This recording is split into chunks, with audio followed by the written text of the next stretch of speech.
Quando é o momento de contratar a equipe? Quando a gente está começando um negócio, isso pode ser uma pergunta que parece distante de ser respondida, mas nem sempre isso é regra. E isso depende muito mais do que apenas recursos financeiros. E eu vou te mostrar o porquê. Então, se esse é um assunto do seu interesse, fica aqui comigo até o final, que às vezes até para você que está começando um negócio, essa deve sim ser uma opção a ser considerada. Eu sou a Thais Albuquerque, eu sou engenheira agrônoma, tenho uma trajetória com administração agrícola e hoje eu sou sócia de 2 startups e também considero toda essa minha atuação aqui no digital, com os meus trabalhos com mentoria e consultoria, como uma terceira empresa. E eu tô te contando um pouco sobre essa breve apresentação porque eu quero te falar que eu tenho uma certa experiência com contratações, tanto aquelas que deveriam ter sido feitas e não foram, quanto aquelas que foram feitas ou da forma errada ou no momento errado. E é sobre isso que a gente vai falar hoje. Mas antes de mais nada, claro, se inscreva aqui no canal e ative as notificações para você poder ficar por dentro de tudo que tá por vir.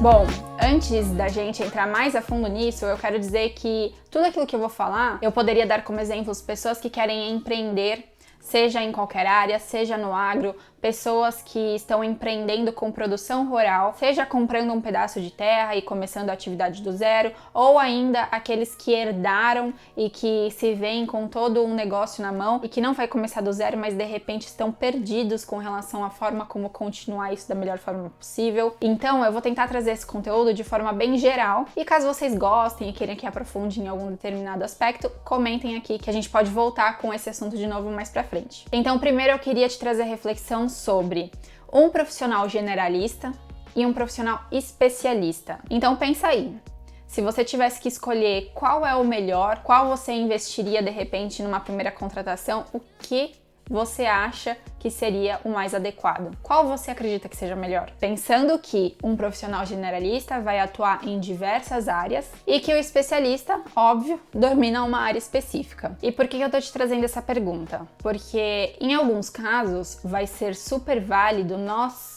sermos ou a gente contratar pessoas que possam até ser especialistas em algo, mas que estejam dispostos a aprender coisas novas e atender as demandas do nosso negócio em determinado momento, em determinada situação. Porém, existirão situações dentro do nosso negócio que apenas um especialista conseguirá entregar o máximo para atingir o potencial que a gente almeja com aquela função, principalmente pensando no sentido de retorno, um retorno mais rápido e assertivo. Então a gente precisa levar isso em consideração. Ou seja, a resposta para a pergunta qual profissional é melhor, um generalista ou um especialista, ela não existe, ela vai depender muito do momento que a sua empresa se encontra. Então o que eu quero dizer? Que ambos os profissionais terão prós e contras. Por exemplo, um profissional especialista, ele pode ser extremamente bom na função que a gente contratou ele. Porém, se a gente precisar dele para opinar em outras áreas, de repente para aprender coisas novas ou para trabalhar em conjunto,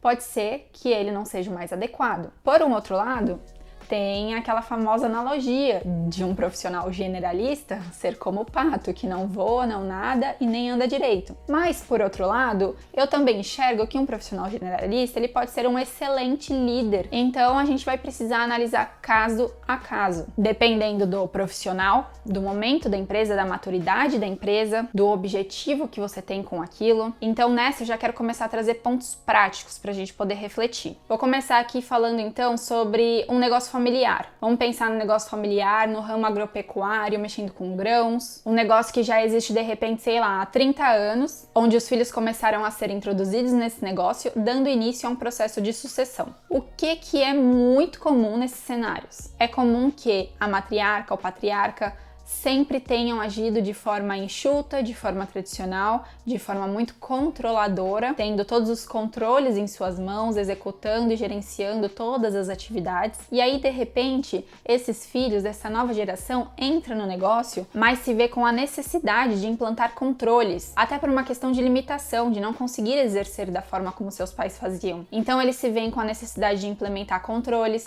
de contratar pessoas novas, eles vêm com a ânsia ânsia de crescimento, de diversificação desse negócio. Mas qual que é o problema de tudo isso? O que geralmente acontece nessas situações? A gente vê muito problema nesse caso, por quê? Porque existe uma vontade de, às vezes, pegar um negócio que já existe há 30 anos e querer mudar ele do dia para noite, sem respeitar a maturidade, sem respeitar a estrutura organizacional que foi construída até aquele momento.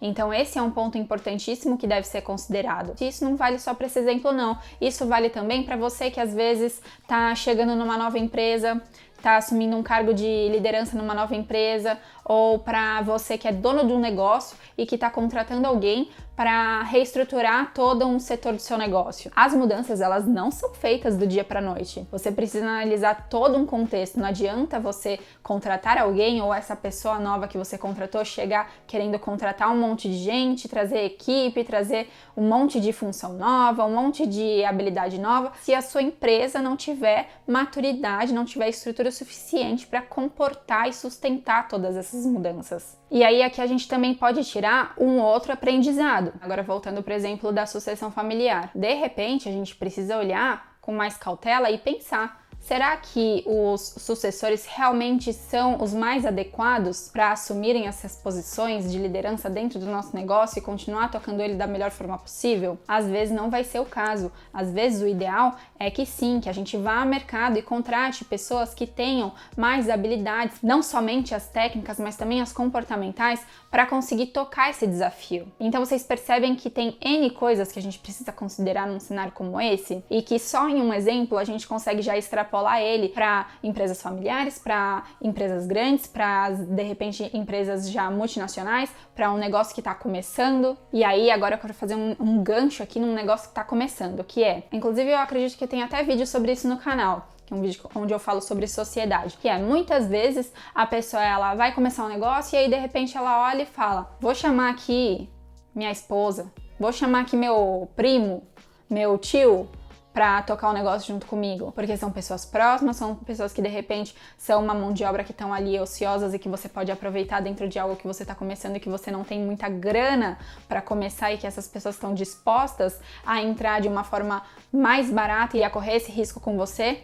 Mas pode ser que isso não seja mais inteligente, pode ser que você esteja querendo fazer uma economia nesse momento, querendo tirar algo do papel o mais rápido possível, mas que vai te custar muito mais tempo, porque a jornada de aprendizado vai ser muito maior. Tudo isso aqui que eu tô falando, a gente consegue, óbvio, desenvolver as pessoas que a gente quer trazer para dentro do nosso negócio. A gente consegue desenvolver as pessoas que já estão dentro do nosso negócio, de repente passar por uma mudança como aquela que eu mencionei. Mas a gente precisa entender qual que é o custo, qual que é o tempo e qual que é o retorno que isso vai trazer para dentro do negócio. E aí agora eu quero trazer o cenário de contratações desnecessárias, que ocorre muito em empresas maiores, mas que não é exclusividade dessas empresas não. E aí agora eu quero voltar para você que de repente é dono de uma startup, dono de um negócio que acabou de levantar recursos. Isso acontece muito com empresas que têm bastante capital em suas mãos e que precisam alocar esse capital, principalmente se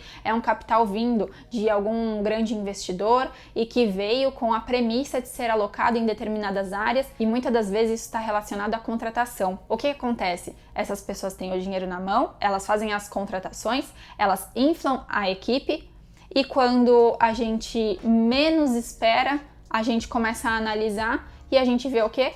Que essa equipe está ociosa. O que acontece? O que eu posso te afirmar? Uma equipe ociosa dificilmente vai buscar coisas novas para fazer, coisas novas para ser mais produtiva, para conseguir trazer mais atividade para dentro e aproveitar toda essa mão de obra que a gente trouxe para dentro do nosso negócio. Muito provavelmente o que vai acontecer com uma equipe ociosa é minar a criatividade e a produtividade daqueles que realmente são úteis, estão sendo úteis ali para dentro do negócio. É aquela história da maçã podre, né? Então a gente precisa tomar muito cuidado com isso. Quer um exemplo prático? O que aconteceu recentemente com o movimento principalmente das Big Techs? Que a gente viu milhares e milhares de pessoas sendo desligadas das suas companhias. O motivo real, aí você pode criar inúmeras teorias da conspiração, mas o motivo que foi dado foi de uma equipe inflada. Foi a necessidade de redução dos custos, porque viu-se que aquela equipe não era necessária dentre o que a empresa tinha como objetivo para atingir lá na frente. Então a gente precisa tomar muito cuidado com isso para a gente não passar por esse tipo de situação. Isso só atrapalha o momento que a gente está vivendo dentro da empresa e ainda acaba sendo muito ruim para a imagem que a gente passa para o mercado. E aí agora eu quero trazer um outro exemplo para falar com você que às vezes está começando um empreendimento, mas um empreendimento digital, assim como o movimento que eu fiz começando a me posicionar aqui na internet. Então você está prestando um serviço, você está aqui vindo, sei lá, vender um infoproduto ou escalar o seu negócio físico no digital, o que for. Você, de repente, ainda se enquadra naquele termo eu presa, né? Então, primeiro que eu quero te falar que tudo que eu já disse antes serve aí pra você. Se não serve agora, vai servir em algum momento da sua vida. Mas aí, de forma complementar,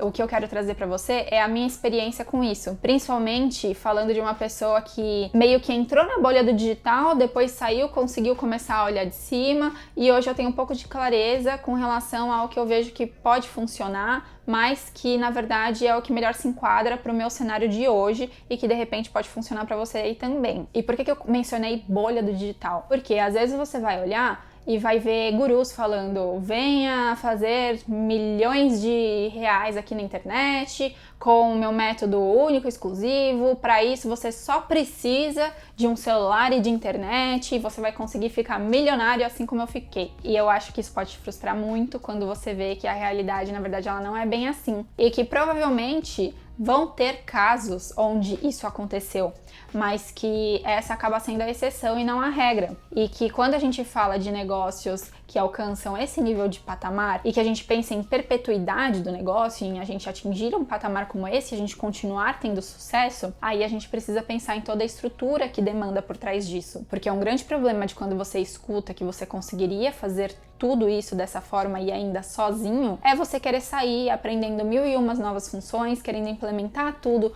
por conta, e aí de repente você se vê como? Você se vê como um profissional que tem muita experiência, que tem uma bagagem excelente, que se capacitou por anos e anos, de repente passando horas e horas fazendo funções operacionais que você às vezes não sabe fazer direito, que você poderia estar usufruindo desse seu tempo precioso para fazer algo extremamente mais estratégico, mas você escutou o conto de que você conseguiria fazer tudo sozinho e ficar milionário em pouco tempo aqui nesse meio digital. Então aqui eu não tô querendo falar faça ou não faça, você pode ou não pode, mas eu tô querendo te dizer que dependendo do seu produto ou do seu serviço, você querer dar conta de tudo vai apenas limitar a sua entrega e onde você vai chegar. E ainda que se for um negócio que depende única e exclusivamente de você e você nem tiver as automatizações necessárias para fazer com que o negócio consiga andar e escalar da forma mais fácil e rápida possível, imagina se acontece qualquer coisa com você. E aí, seu negócio acabou? Morreu?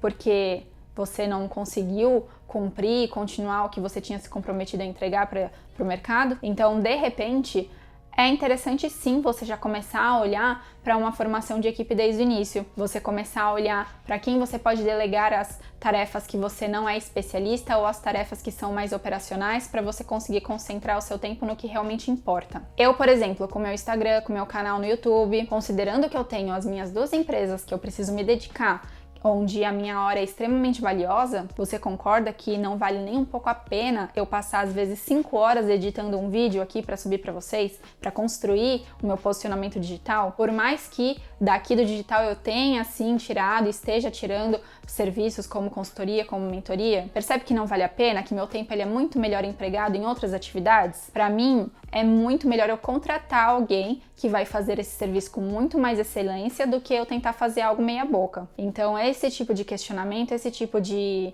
análise que você precisa fazer. Aí agora que você escutou tudo isso, que você viu exemplos de A a B, você vai vir aqui no final do vídeo e vai falar assim, Thaís, mas muito fácil ficar falando tudo isso, né? Mas só que no meu negócio a realidade é completamente diferente. Você vai vir me falar que você não tem dinheiro, que você tá começando, ou que você não encontra os profissionais necessários, ou ainda que você tem sócio e seus sócios não concordam com nada disso aqui que eu tô te sugerindo. E a minha resposta pra você vai ser que tudo isso, cada exemplo que eu dei aqui pra você, que eu falei, eu dei com base nas experiências que eu já vivi no mercado de trabalho e com as empresas que eu sou sócia e com qualquer outro tipo de serviço que eu esteja executando hoje. Então, o que eu posso te afirmar é que cada uma dessas situações que eu imagino que você esteja passando aí na sua vida, na sua empresa, no momento de hoje, elas podem ser analisadas, elas podem ser colocadas no papel e você consegue mensurar qual é o retorno de cada ação que você vai tomar para dentro do seu negócio. E que uma vez que você tem toda essa análise, todo esse plano em mão, é quase impossível você não conseguir sentar com o seu sócio, com, sei lá, o seu pai dentro do seu negócio,